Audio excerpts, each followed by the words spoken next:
सुप्रभात बच्चों, आज हम आपकी पाठ्य पुस्तक हिंदी के पाठ 4 का अध्ययन करेंगे, जिसका शीर्षक है पक्षी प्रेमी सलीम अली।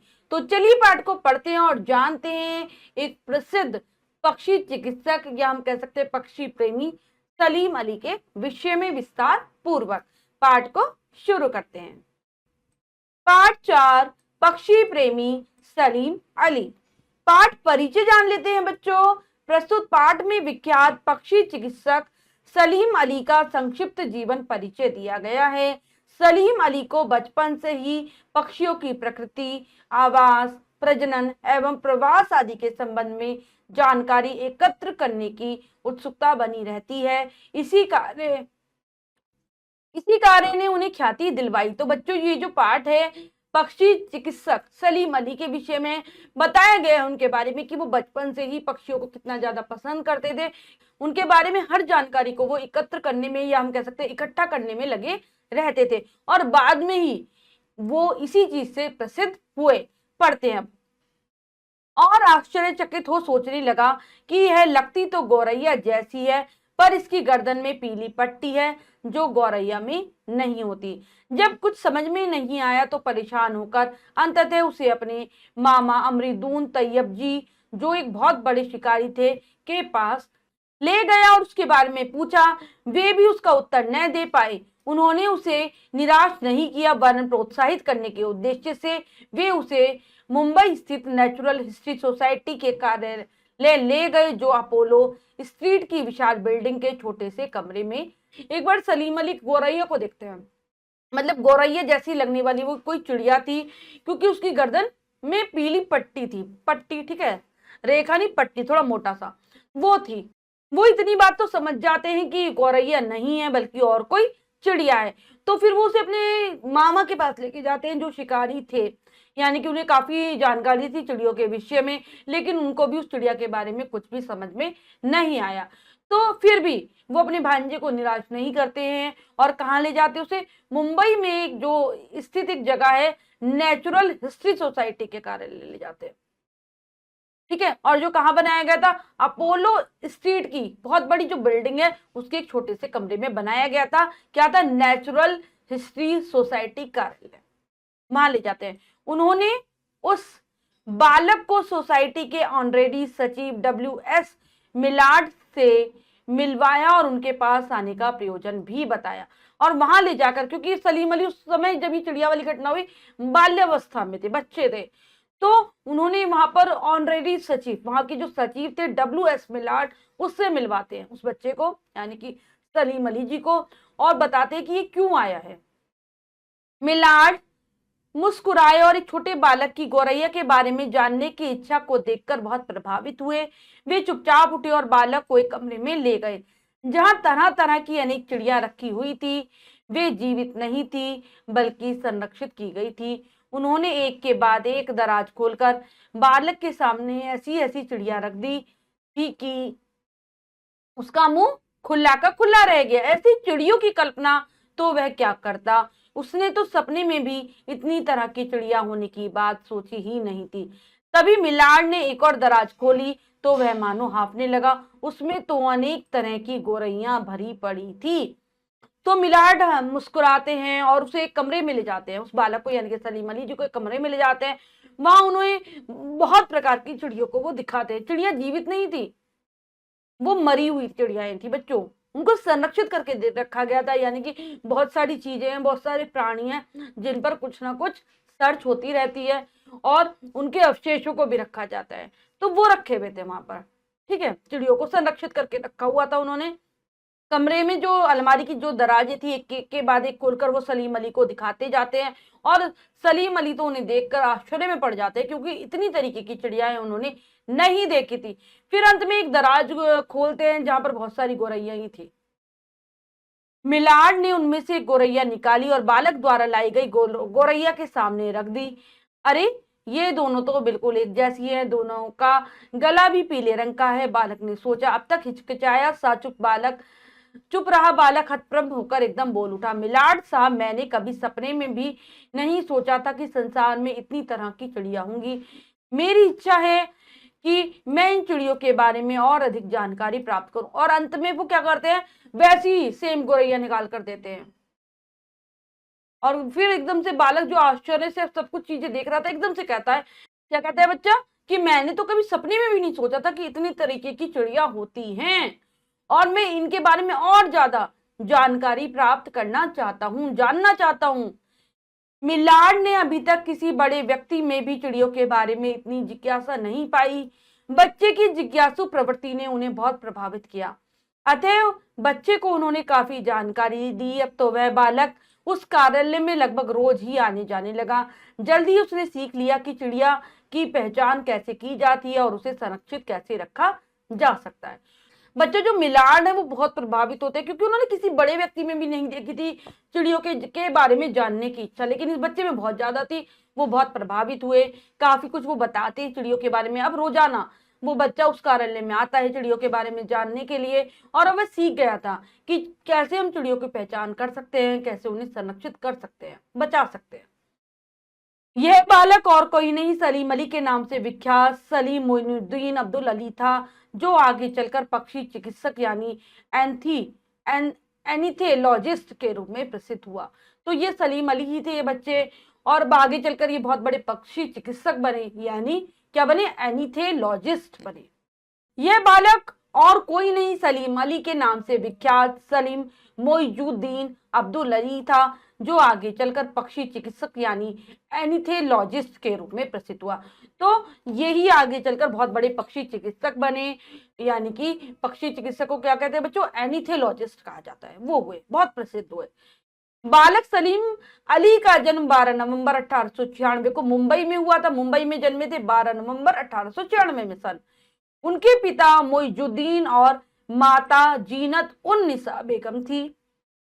उनके 5 भाई और 4 बहनें थी। जब सलीम केवल 3 वर्ष के थे तो उनकी माता का देहावसान हो गया, यानी कि इनकी माता 3 साल की उम्र में ही, जब ये केवल 3 साल के थे तब मर गई। और पिता तो उससे भी 2 वर्ष पहले ही चल बसे थे, और पिता तब मर गए थे जब ये 1 साल के थे। इसीलिए उनका लालन पालन अपने मामा अमीरुद्दीन तैयब जी तथा मामी हमीदा बेगम के यहाँ हुआ, जिनकी अपनी कोई संतान नहीं थी। तैयब जी कट्टर धार्मिक प्रवृत्ति के थे, तो फिर इनके मामा मामी ने इनको पाला, क्योंकि उनके कोई संतान नहीं थी। बहुत धर्म को मानने वाले थे इनके मामा जी। सलीम अली को बचपन से ही पक्षियों में रुचि थी।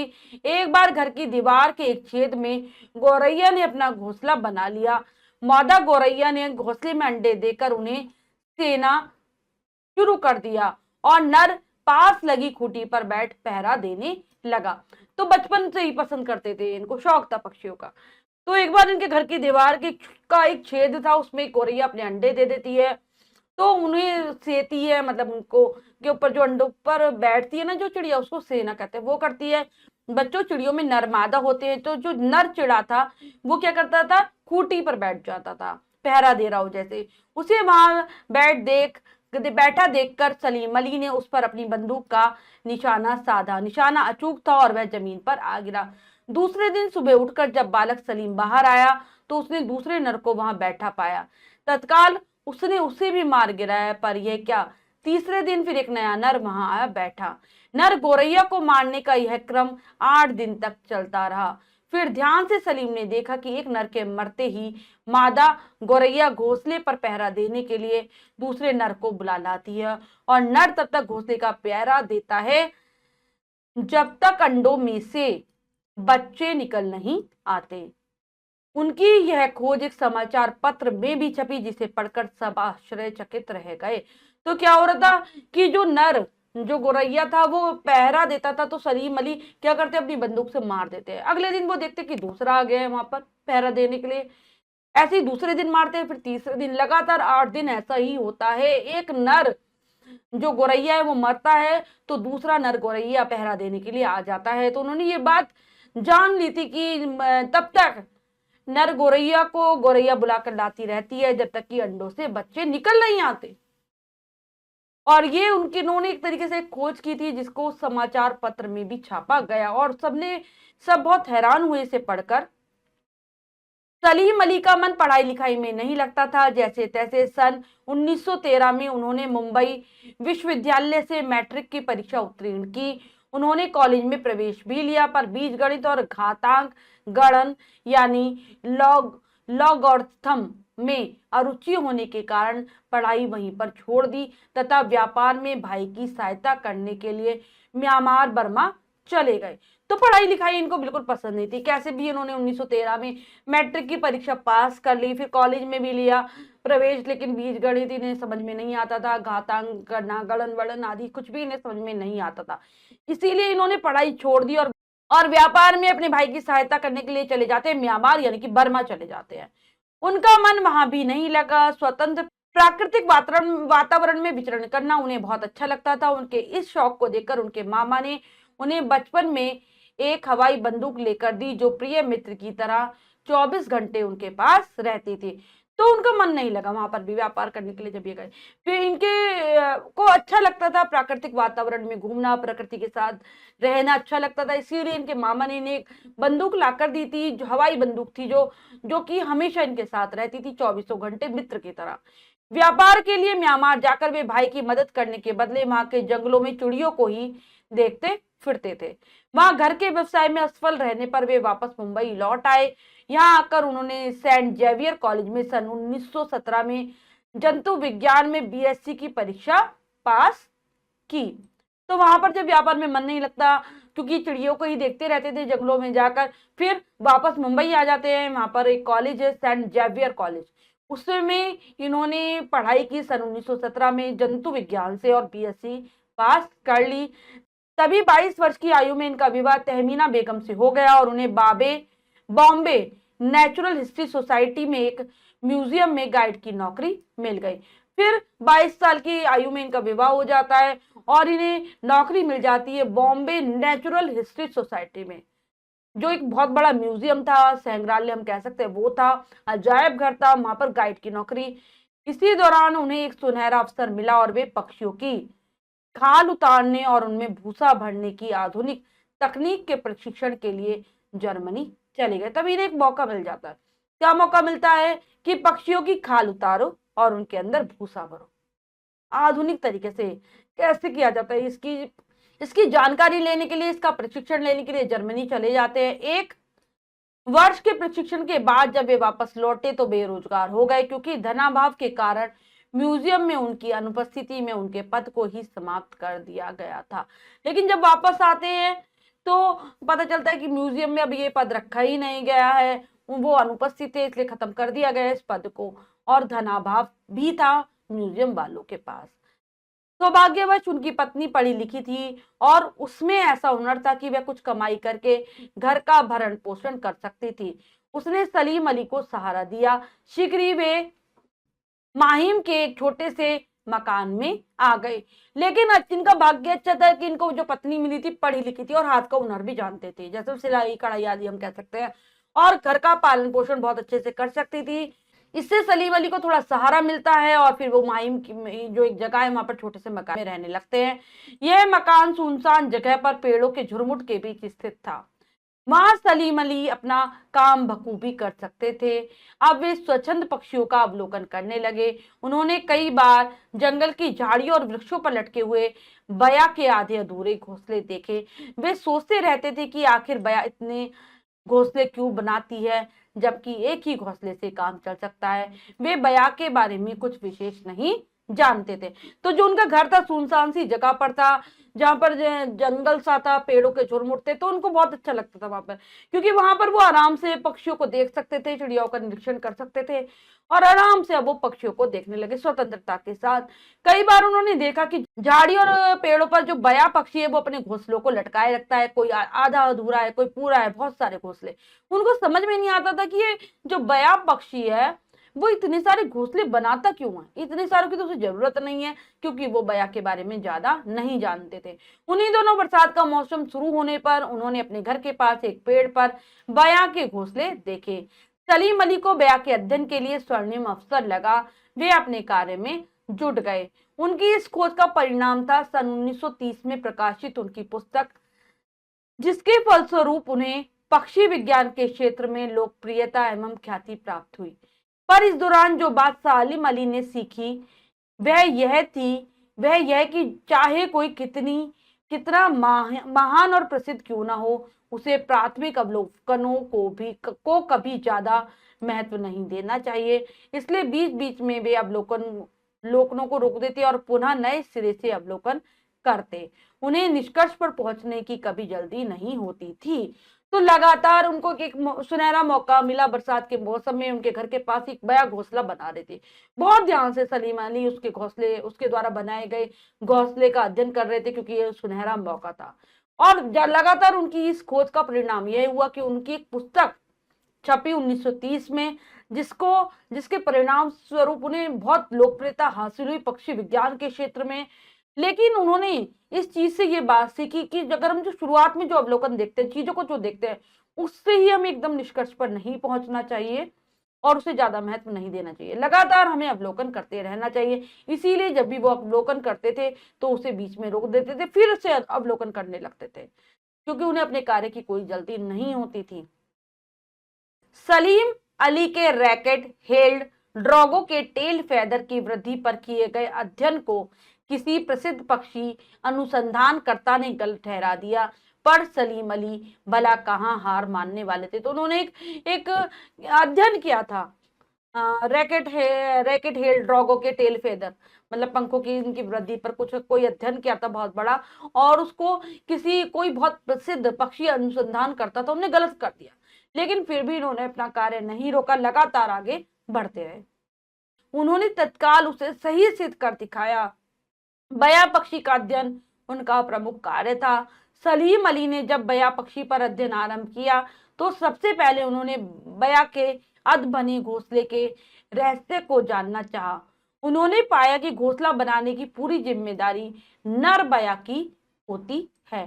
धान की सूखी पत्तियां और घास के सूखे तिनकों को जोड़ जोड़कर नर बया बोतल के आकार के कई घोंसले बनाता है। तो फिर उन्होंने फिर से अध्ययन सारा किया और फिर सिद्ध कर दिया कि जो उन्होंने बात कही थी वो सही है।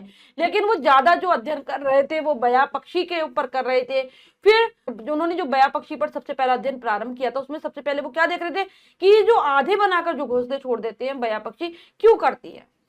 फिर बाद में उन्होंने बताया कि इसके पूरा काम जो करता है नर बया करता है। ठीक है, धान के तिनकों से सूखी पत्तियों से जोड़ जोड़कर वो बोतल के आकार के घोंसले बनाते, कई सारे बनाता है एक साथ। घोंसलों के लगभग तैयार होने पर मादाएं आती हैं और भली भांति निरीक्षण कर अपने लिए घोंसला चुन लेती है।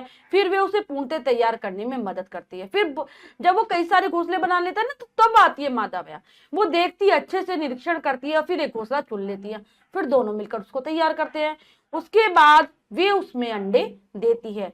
जैसे ही मादा अंडे सेना शुरू करती है, नर उसे छोड़कर नया घोंसला बनाना शुरू करते हैं। और जैसे ही वो अंडे दे देगी तो मादा उसमें रहेगी, उसके अंडों की देखभाल करेगी, और जो नर बया होगा वो दूसरा घोंसला बनाना शुरू कर देगा। फिर नई मादा आकर उसमें रहने लगती है और उसके द्वारा अंडे सेना शुरू करने के बाद नर पुनः नया घोंसला बनाना शुरू कर देता है। फिर उसमें भी दूसरी नई मादा आ जाती है, फिर वो अंडे दे देती है। फिर से नर का यही काम है, नर बया का नया घोंसला बनाना।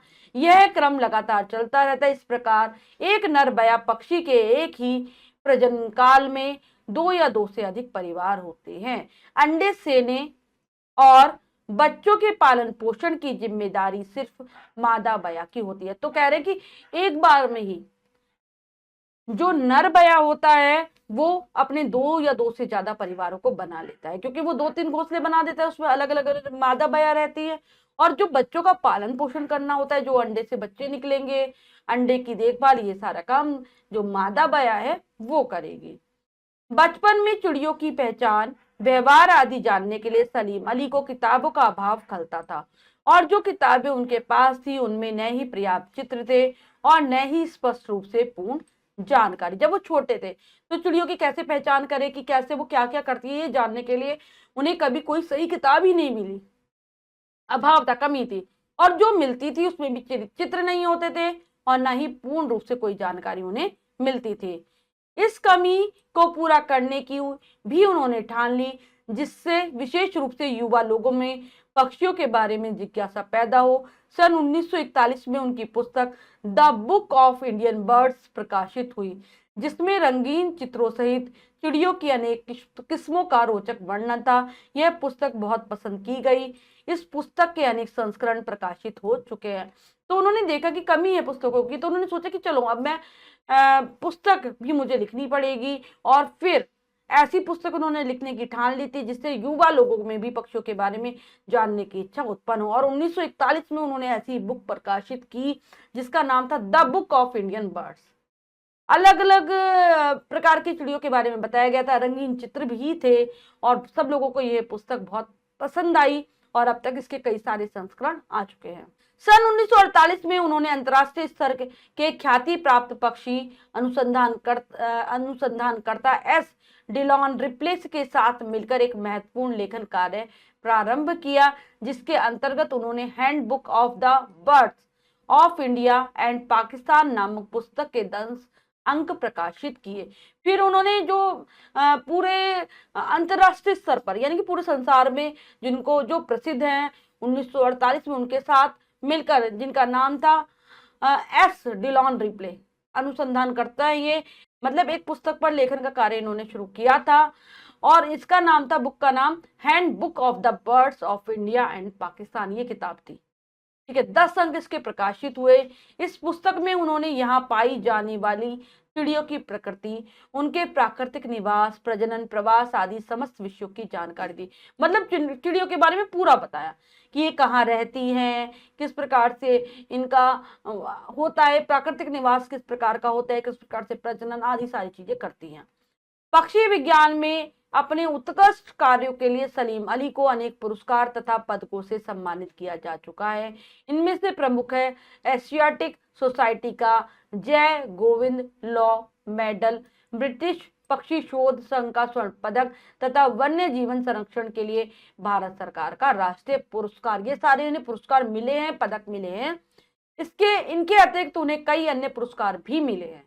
उन्हें अलीगढ़, दिल्ली और आंध्र विश्वविद्यालय ने डॉक्टरेट की उपाधि से सम्मानित किया गया है। मतलब इन विद्यालयों से इन्होंने डॉक्टरेट की उपाधि भी पाई है। सन 1985 में उन्हें राज्यसभा का सदस्य भी मनोनीत किया गया था, राज्यसभा के सदस्य भी बने। डॉक्टर सलीम अली ने अपने जीवन पर द फॉल ऑफ स्पैरो पुस्तक भी लिखी थी, जो उनकी मृत्यु के लगभग 2 वर्ष पहले प्रकाशित हुई थी। अपने जीवन पर द फॉल ऑफ स्पैरो पुस्तक लिखी इनके जीवन के बारे में, और मरने से 2 साल पहले इनकी प्रकाशित हुई थी।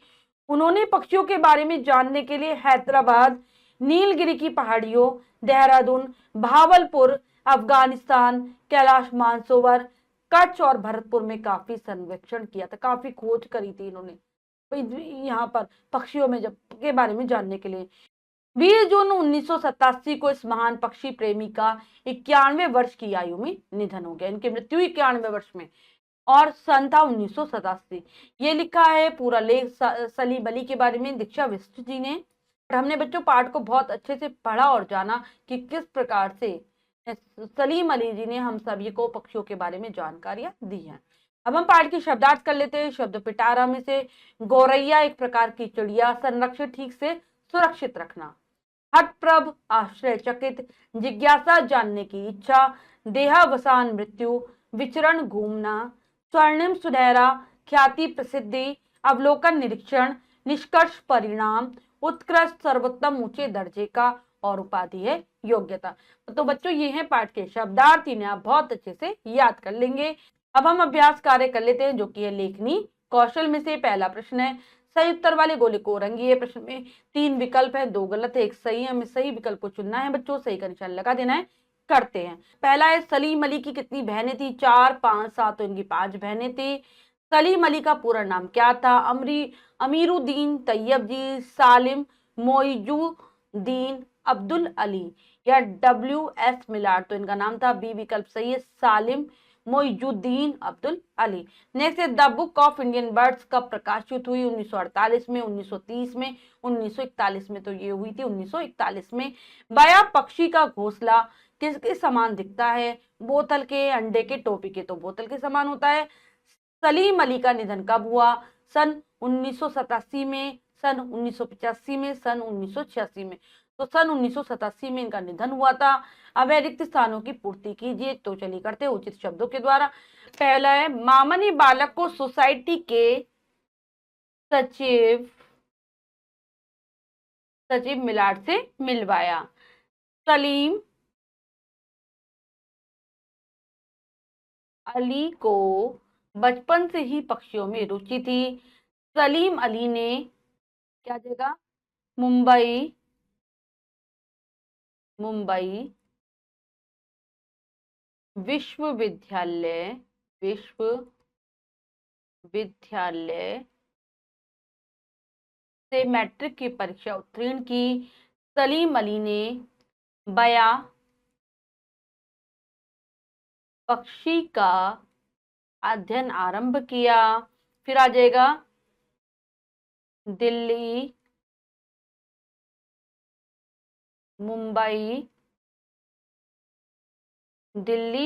और आंध्र विश्वविद्यालय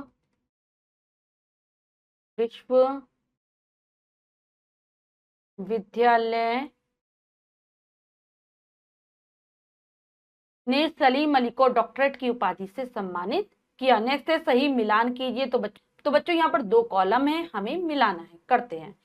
सबसे पहले सन 1896 में क्या हुआ था सलीम अली का जन्म। सन 1917 में इन्होंने क्या करा था, बीएससी की परीक्षा उत्तीर्ण की थी। सन 1913 में इन्होंने मैट्रिक की परीक्षा उत्तीर्ण की थी। सन 1985 में ये क्या हुए थे, राज्यसभा सदस्य बने थे। और 1930 में पक्षी विज्ञान में इन्हें लोकप्रियता हासिल हुई थी। तो बच्चों ने पाठ को बहुत अच्छे से समझकर पढ़ा है और अभ्यास कार्य किया है। इसके बाद जो भी कार्य है वो आप स्वयं करेंगे सुंदर अक्षरों में अपनी अभ्यास पुस्तिका में। बच्चों आज हमने पाठ के माध्यम से एक पक्षी प्रेमी सलीम अली जी के विषय में जाना। आशा करती हूँ ये पाठ आप बहुत अच्छे से समझ गए होंगे। पाठ को फिर से जरूर पढ़ेंगे। मिलते हैं अगली कक्षा में नए पाठ के साथ। तब तक के लिए स्वस्थ रहिए, प्रसन्न रहिए। धन्यवाद।